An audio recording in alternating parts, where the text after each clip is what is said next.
Welcome back, everyone. So, next up on our docket for Day 0 builds for Dark Tournament is Hiei Dragon Within. Now, this is a very spicy boy who I think is going to be giving people a little bit of trouble. I know a lot of people think he might be more in just like the good to kind of strong tier, but I think if you put the work in, that response of his is just going to be nasty. So, without further ado, let's get into him. He is a 6 hand size, 29 health character with Evil, Fire, and Void, and we have built him today off of the Evil symbol, for one card in particular. And we'll get to that. He has Enhance, Tenacious, so playable while committed. Lose 1 health, this attack gets +1 or -2 speed. So it's probably better defensively than offensively, but every speed counts with his response. His response says commit, after your rival plays a block, seal it and discard it. Return this attack to its printed speed and damage, and then they may try to block this attack a second time. So how this response works is, after they've checked to play their block, and they've committed to either committing foundations to pass said block, the block has to pass. And then you respond to commit Hiei, seal the block, and discard it. And then you can you have to return your cards to their printed stats, and then they may try to block again. But if you've ramped up the speed on an attack, or you've maybe hacked their check to block, they have to commit their resources to succeed in that block before you use this ability. Otherwise, they can just fail the block, Hiei stays ready, your next attack is a double threat. So first off, we have Dragon of the Darkness Flame for our attack lineup. This is his ultra rare, a 5 difficulty, 2 control, 6 mid for 7 with a +1 mid block. It's got Charge, Powerful 3, Ranged, and Stun 1. So Stun 1, really nice on this card. You want to be putting your opponent's board in a tough position. It has a static that says after you play this attack, lose 2 health. This cannot reduce you below 1 health. And obviously Hiei wants to get as low health as possible for future things we'll discuss. It says enhance if you have 10 or less health. See there.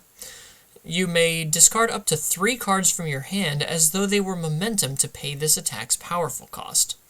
So you can crank this up to 6 mid, 10, 13, 16 and with stun 1.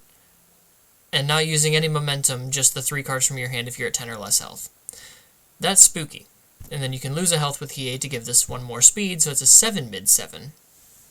So if your opponent doesn't want to take all that damage, they're going to have to commit a bunch of resources to try to block it, which you then discard their block, set this back to 6 speed 7, so maybe obviously without the damage from the powerful, because it does return it to printed speed and damage.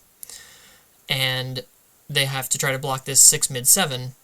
Either they do and commit even more resources, or they take 7 damage, which is still 7 damage. That is still a good chunk of health to take out of even a 6-hander at one shot.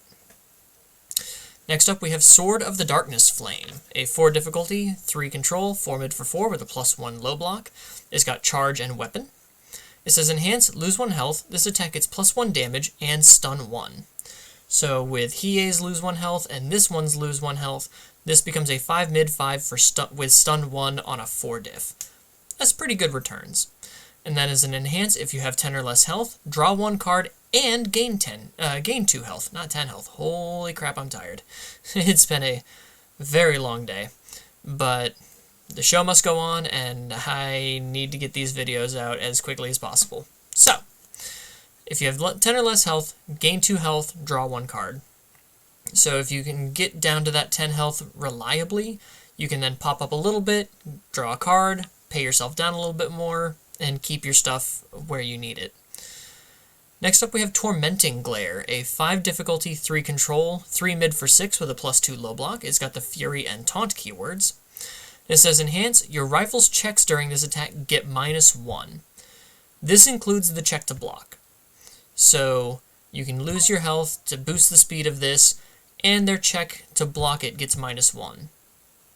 So either they deal with taking 6+ damage, or they make the check if they succeed in playing the block, you can discard it, return this to a 3 mid 6.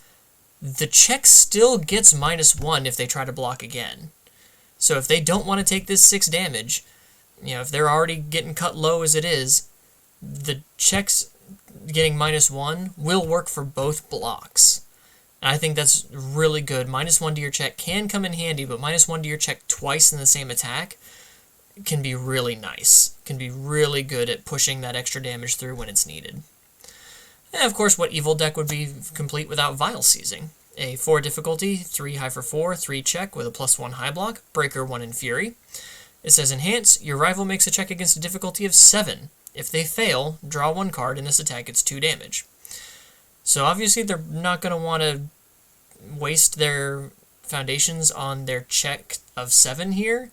So this is always going to be a 3 high 6 that draws you a card.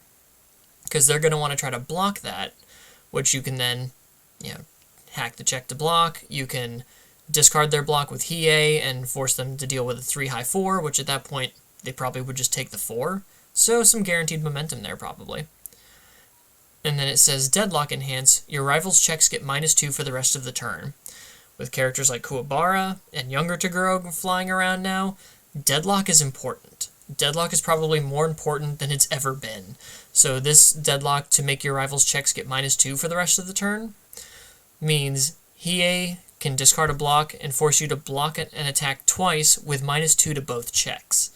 So really powerful card here, especially for that Deadlock in Hiei. And the reason we built this off of Evil in the first place, Hulking Grimace.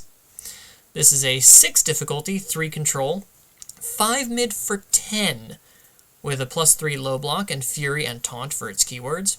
It says response, after your rival blocks this attack, seal their block. Not entirely necessary. But also enhance, if this attack is blocked, draw 1 card, only playable if your hand size is 5 or less. We are a 6-hander, so that's not applicable to us. But it is a 10 damage printed move. So we can pump some speed on this, throw at our opponent, say, block this attack. Well, they probably don't want to take 10 plus damage, so they're going to commit their resources to block this attack. You use Hiei to turn him sideways, return this to its printed 5 speed, discard their block, and say, do it again. And then, when they block with the new block, if they succeed, you can seal that block too. So, never getting breakered. He is really good against shield barrier. Barrier shield? Barrier shield. It's right down there. I should read my cards. Because, yes, it reduces your speed to 0, and their next card they play gains breaker 2.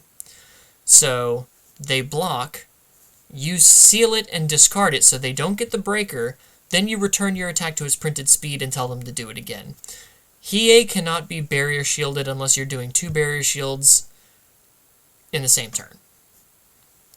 Insane. And that would cost you 4 cards out of your hand, so unless you're going in with like a full 5-hand card on defense, Hiei can't be barrier shielded.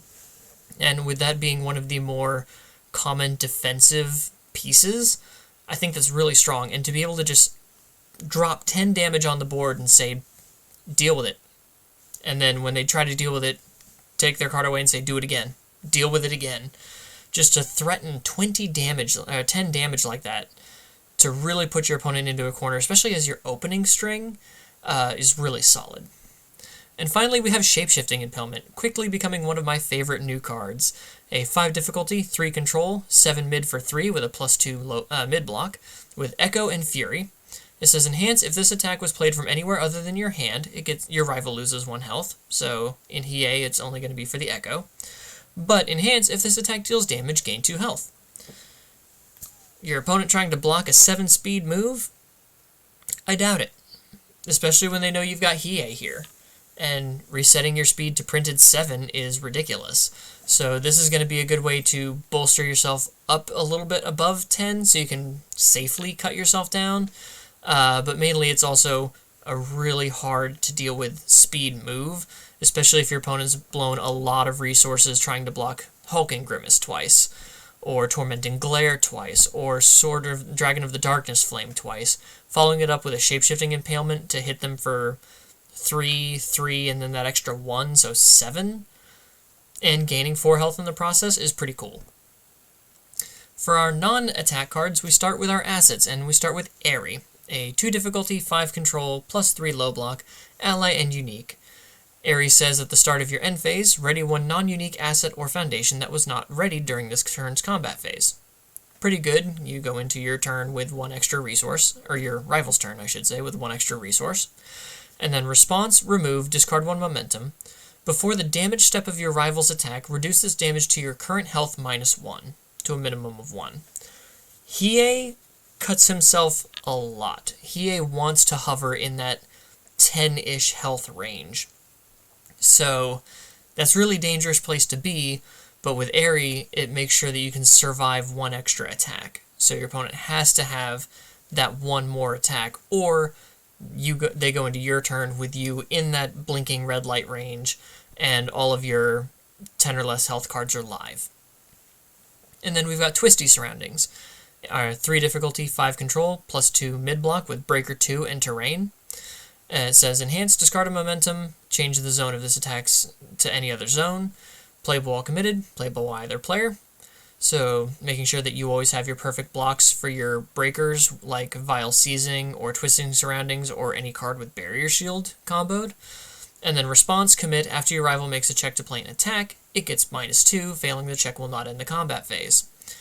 So you can force your opponent to try to fail a block to play an attack, or fail the check to play an attack, and they either have to fail it, so they don't commit any extra resources, which means that's 1 attack you don't have to worry about, or they commit more resources, going into your turn with less to be able to block with, which really makes your response even that more threatening. And of course, as actions, we have Barrier Shield. 2 difficulty, 5 control, plus 2 high block. Enhance, remove, reduce this attack speed to 0. The next card you play this turn gets Breaker 2. So making sure that we can play a very strong defensive game. And then of course Breaker 2, making sure that our opponent's next check gets -2, so they have to go into our turn with even fewer resources. Really trying to punish with that Breaker game. Moving on to our foundations, we have Adaptable Anatomy. A 1 difficulty, 5 control, plus 2 mid-block. Says response, flip, after you completely block an attack, it deals no damage. So really good, since we do want to hover at that low health. We want to be lower than 7-handers. We want to be half of a 7-hander as a 6-hander. So throws murder us. Adaptable Anatomy says, no they don't. Then we've got I Am the Dragon, a 2 difficulty, 5 control, plus 2 mid-block. It says response, commit, lose 1 health. After your attack is not blocked, it gains 2 damage. So what's really good is to put pressure on your opponent with something like a Tormenting Glare or a Hulking Grimace. Force them to try to block it twice, and if they either don't block it, like choose not to block the second time, or they fail the block the second time, you just put 2, 4, 6 extra damage on it for free, well, for 1 health each, but you're trading 1 health for 2 damage. 2 damage for free in the damage step when they can't really do much of anything about it. That could be a very good way to close out games, so really, really strong common here. And then we've got Mastering the Dragon, his 2 difficulty, 5 control, plus 2 low block. It's got Enhance, Remove, if you have lost 4 or more health this turn, draw 2 cards. We will lose more than 4 health probably every turn that we are throwing at least 2 attacks. A lot of our stuff has health costs to it. We have a lot of foundations that have health costs. So this is almost always going to be live. And this also includes during our opponent's turn if we take damage. If we take damage, that's the same as losing health. So we can draw 2 cards on defense if we had to take an attack directly, as long as that attack was at least 4 damage. And then, of course, we've got Paying the Cost, a 1/4 with a +3 mid-block. It says, Enhance, lose a health, this attack gains your attack gains 1 damage. So, really putting more damage on, Tormenting Glare, Hulking Grimace, Shape-Shifting Impalement with its 7 speed. Just staggering more damage onto these really fast or really dangerous attacks. Shape-Shifting Impalement's another really good one to use I Am the Dragon with, because your opponent's likely not going to be able to block it at 7 speed, or 8 speed with Hiei. That's just a plain 8-speed move. Terrifying. But paying the cost, you're always going to want to be paying the health to get the damage and really make your every attack threatening, because you want to be able to force them to use multiple blocks for at least one attack, so they have less resources to deal with the rest of your turn. Then we have Unmatched Quickness, a 1/5 with a +3 high block. It says enhance, if you have 10 or less health, this attack gets +1 or -1 speed. So all of your attacks will get +1 speed if you have 10 or less health. All of your opponent's attacks get -1 speed if you have 10 or less health. Simple, effective, pretty free. Hello, Harley. Then we've got Invincible Body, a 3 difficulty, 5 control, +4 mid-block. Says first enhance remove, reduce this attack's damage to 0. Again, if you can kind of predict where your opponent wants to land on their attack, you can pretty much keep passing your enhances until you really need to remove this to reduce their attack's damage to 0, and hopefully get them to waste a bunch of abilities. Or if they see that you're passing, you can get to play the mind game of, okay, how much do I want to waste on this attack before they zero it out, or do I want to wait? But if I wait, will they just then pass and go straight to block, and it'll be easier to deal with. So pretty fun mind games with Invincible Body, especially in a character like Hiei who wants to take damage, but not a lot of damage. You kind of want to control your rate of reduction. Then we've got Togoro's Dominance, 2/5 with a +2 mid-block, the ally and unique keywords. Response, destroy, after your rival plays an ability on an asset or foundation, destroy it. I am tired, I apologize.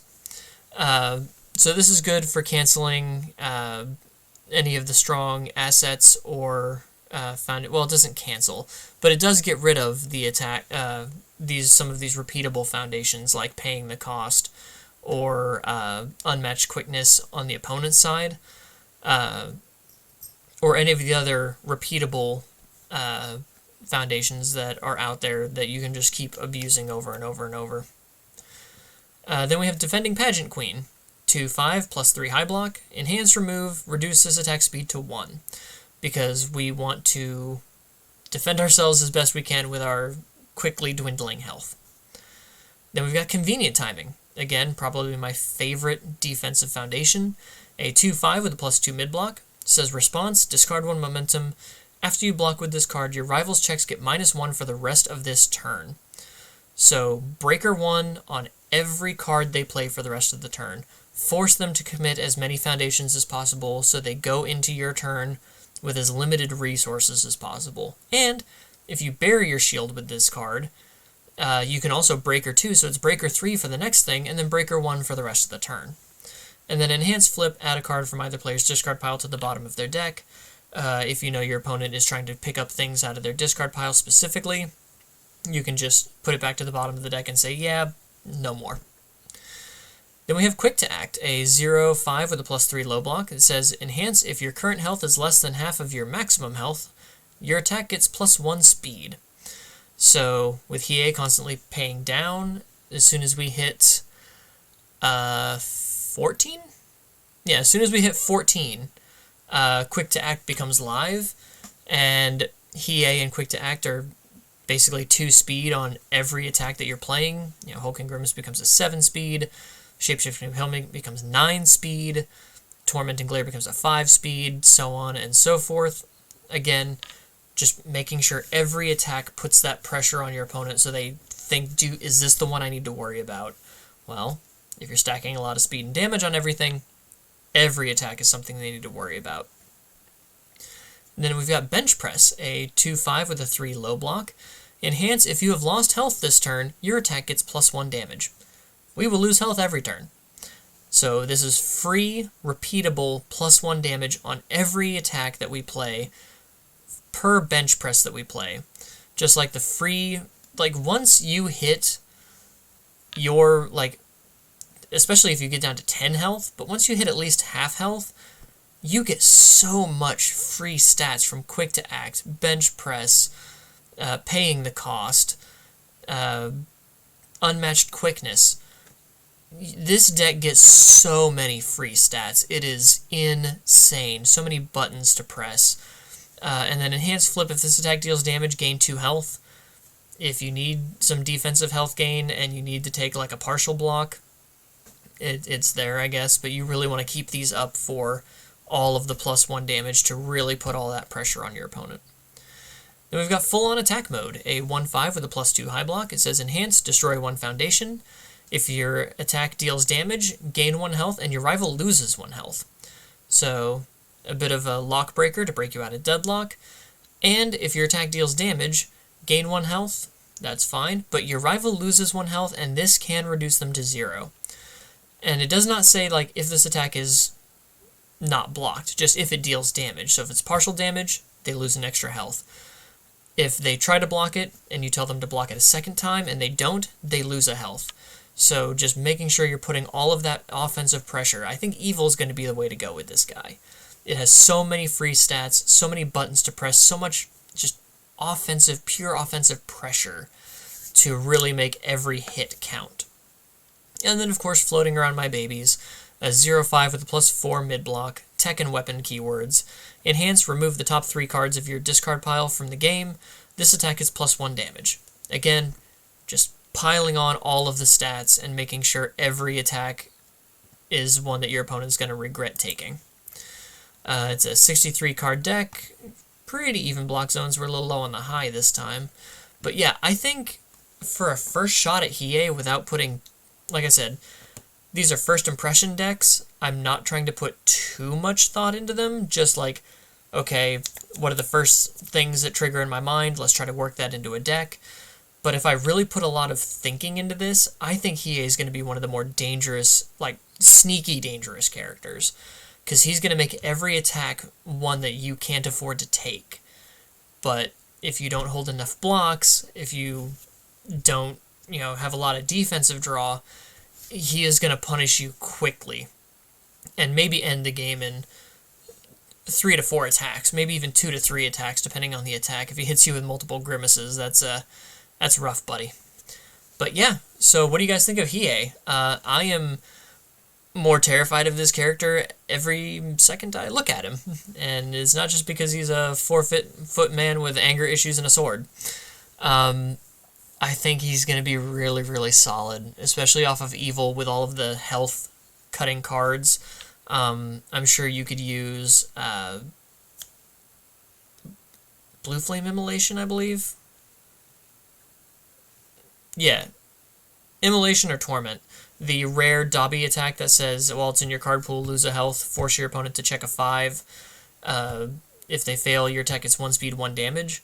Because its deadlock also says, after you lose a health to pay a cost, your rival loses a health, and that can also reduce them to 0. So to push your opponent into deadlock to deal with Hiei, then you can just constantly burn them for every life you lose for your costs on, paying the cost, on Hiei, on I Am the Dragon. Just so much extra burn. It is insane. But what do you guys think? Are you as afraid of Hiei as I am? Are you excited to sleeve him up and torture your locals with him? Let me know in the comments below.